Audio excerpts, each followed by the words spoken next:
people often don't know that they're stressed. Now, what is stress then? What is the stress that people don't know about? Well, stress has three components. Stress is the external trigger. The external trigger. Whatever the event is that upsets you. Economic loss, the loss of a relationship. It always has to do with loss or threat, by the way. Stress is always a response to a threat of the loss of something that the organism considers important. Stresses are often very emotional because the loss of love or the fear of the loss of love is highly stressful, and it physiologically affects people very, very much. You know, these double-blind studies that Western medicine likes to do, and they have their value, you could never prove by a double-blind study that there's such a thing as maternal love. You can't. You can't isolate it in a laboratory. You can't quantify it.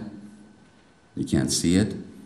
But if you do studies on people who didn't feel that they were loved or close to their parents, you see that by the time they're middle-aged, they're a lot sicker than people who felt close to, who actually were genuinely close with their parents. So there's this invisible quantity called love, a quality called love, the absence of which predicts for disease, or even the perception of the absence of which predicts for disease. So the external stressor then is the event or situation that triggers the stress, and that's different for everybody, which I'll show in a moment. The third part of stress, the stress experience, is the one you may not be aware of at all, and that's the physiological stress response. And the physical, and this is the part that can heavily affect fertility.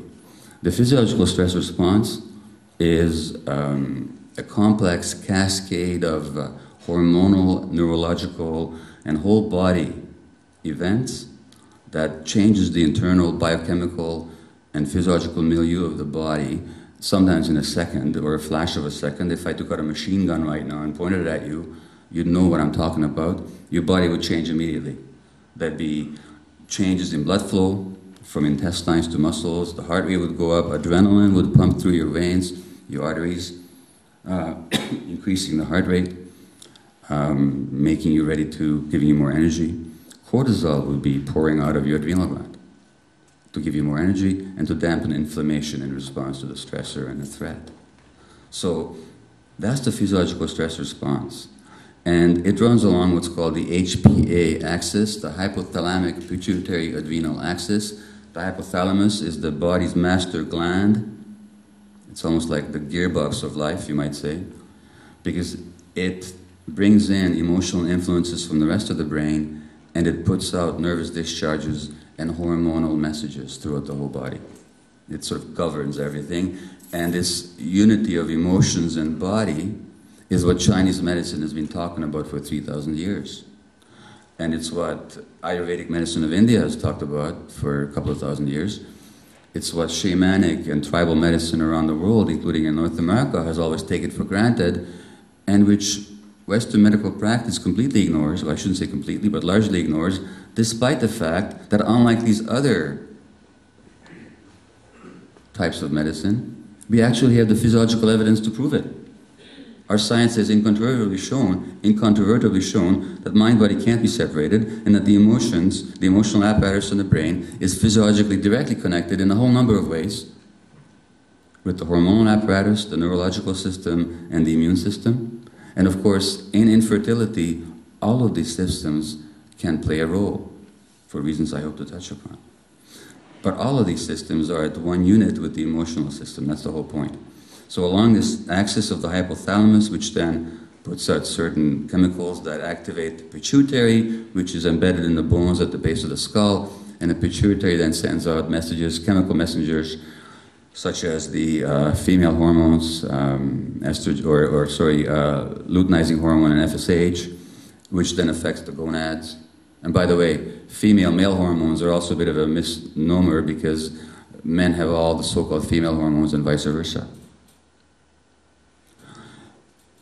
But that axis then of the hypothalamic pituitary axis, and there's another axis as well called the HPG axis, which is the hypothalamic, again the master gland in touch with the emotional centers of the brain, pituitary gonadal axis, where the pituitary affects the functions of the gonads, the testes and the ovaries.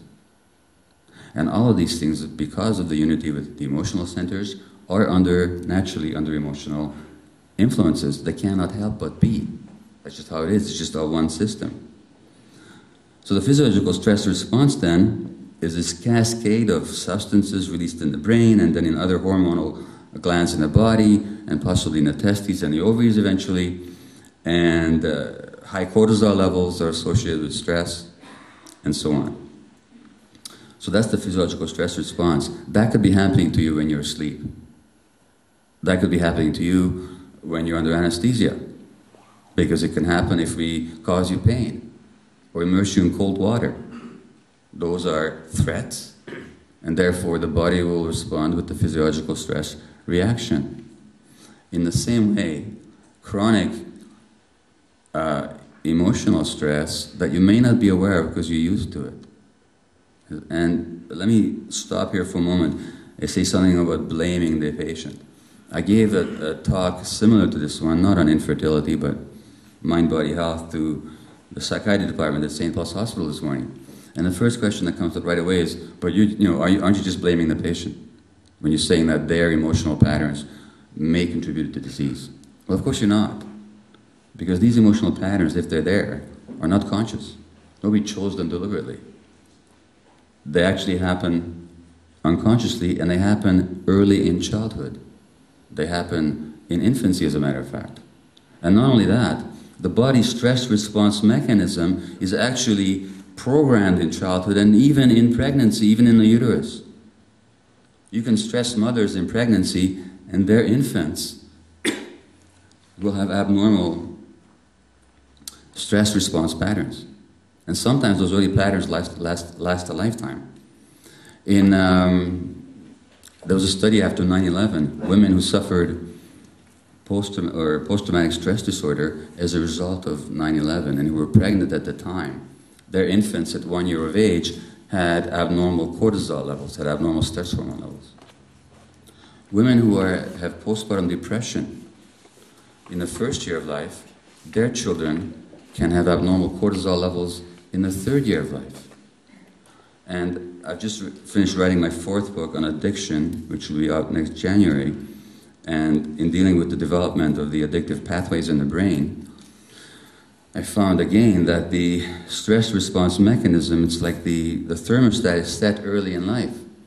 And not just for the stress response mechanism, but all the chemical messages in the brain, like serotonin. If any of you take Prozac, like I do sometimes, it works on serotonin. It's a chemical messenger in the brain necessary for mood modulation. It also has an impact on infertility, by the way. All these hormones interact and affect each other.